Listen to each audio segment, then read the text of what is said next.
Alhamdulillah para penonton TV IKIM dan juga para pendengar Radio IKIM, masih lagi kita bersama untuk pusingan ketiga.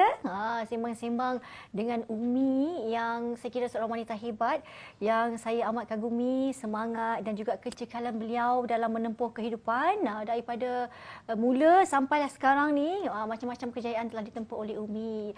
Dan Umi, kita nak tahu jugalah kan, apa falsafah hidup Umi.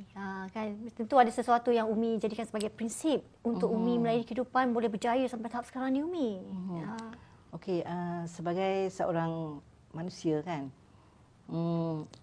Umi mempunyai pegangan bahawa dalam kehidupan ni kita perlu cuba untuk mendapat redha Allah SWT. Tu. Sebab kalau kita cari redha manusia, kita tak boleh puaskan hati memang semua orang. Memang takkan dapat. Kan? Akan ada saja cacat celah kita dilihat dan sebagainya.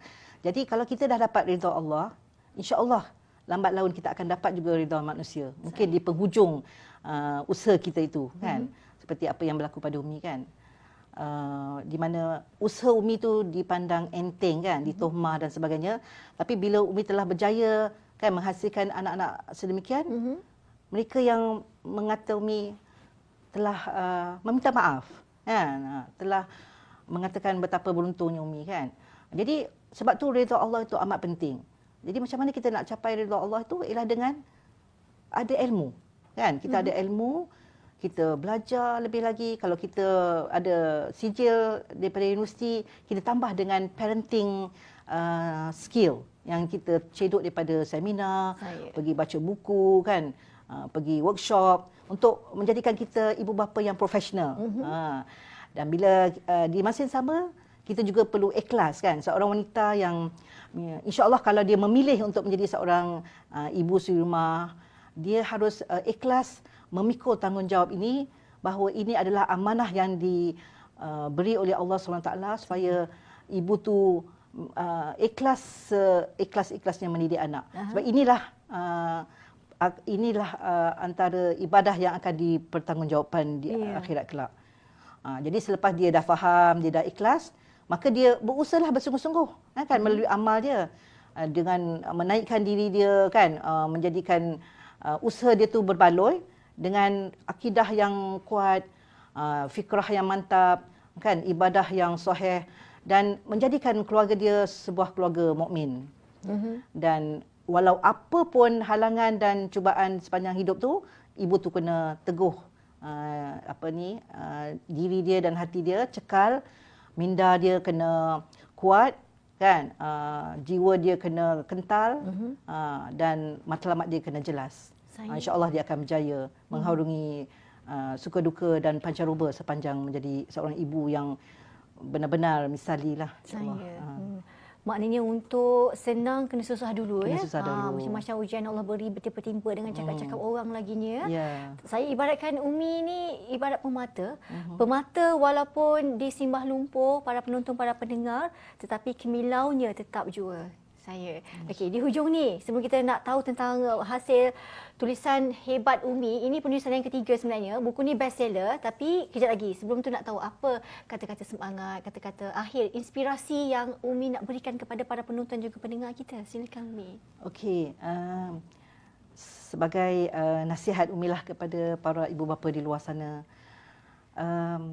dalam mengharungi hidup sebagai seorang ibu yang mengharapkan anak-anak lahir menjadi insan sempurna, insan soleh dan insya-Allah profesional al-hafiz, kita hendaklah sentiasa meletakkan harapan yang tinggi pada Allah SWT.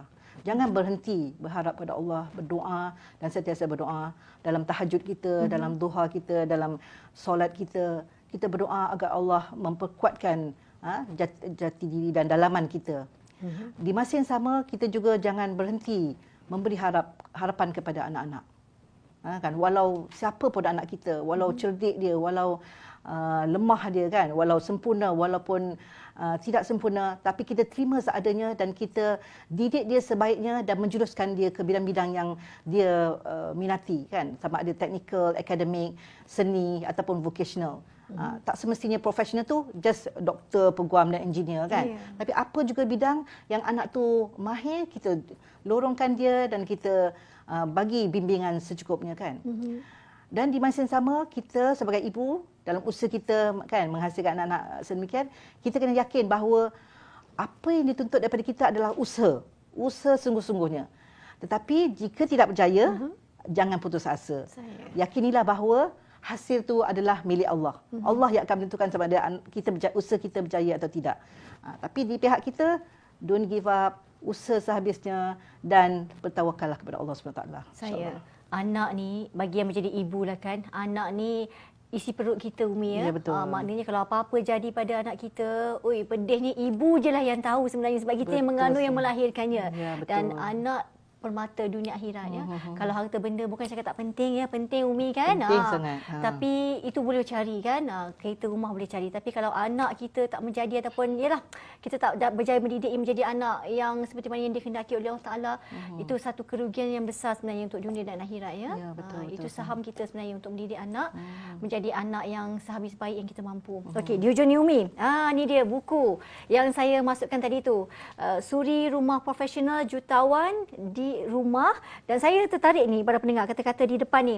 Dilema antara cita-cita dan cinta, antara tuntutan dan kemahuan jutawan dunia dan akhirat. Mungkin Umi boleh cerita sikit tentang buku ni. Bestseller ni. Okey Umi. Buku ni boleh dapatkan di mana? Okey, boleh sekarang ni di kedai semua dah habis. Jadi kalau pada pembeli yang ingin memiliki buku ni boleh beli secara online lah. Di Facebook Profas. Dengan harga berapa Umi? Dengan harga RM37 insya-Allah. Okey, sedikit dalam seminit dua. Buku ni secara sinopsis keseluruhannya apa yang Umi catatkan dalam ni? Pengalaman Umi mendidik anak-anak sebagai seorang suri rumah, bekerja di rumah dan bekerja sepenuh masa, apa cabaran-cabaran dia, bagaimana mendidik anak dari sudut tuntutan dan halangan, dan juga contoh-contoh contoh-contoh bagaimana Umi mengurus masa, mengurus kerjaya, mengurus keuangan dalam ketiga-tiga status tersebut.